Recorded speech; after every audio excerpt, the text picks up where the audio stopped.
Guys আমি ঘর আসছিলাম, কলেজ গেছিলাম, ঠিক আছে। আমি এরকম করে বলছি কারণ আমার লজ্জা লাগছে। আমি এখন রাস্তায় আছি। আমি নতুন জুতো পরে গেছিলাম, আর জীবনে পরে যাব না।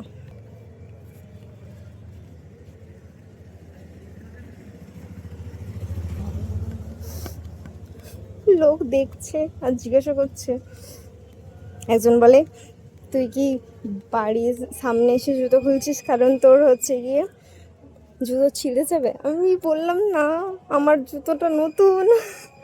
তখন বললো, ও আচ্ছা, পায়ে লাগছে। ভাই যা লাগছে, পুরো মনে হচ্ছে কেউ কাটছে। তার চেয়ে না, ঠিক আছে, নর্মাল। ঠিক আছে, যে যা ভাবছে ভাবছে, আমার তাতে কি আছে, আমি আমার আরামে গেলেই হলো। পরের বারে মোজা পরে যাবো। আসলে মোজাটা ধোয়া হয়নি। আর আরেকটা মজা যেটা আছে সেটা হচ্ছে একদম নতুন।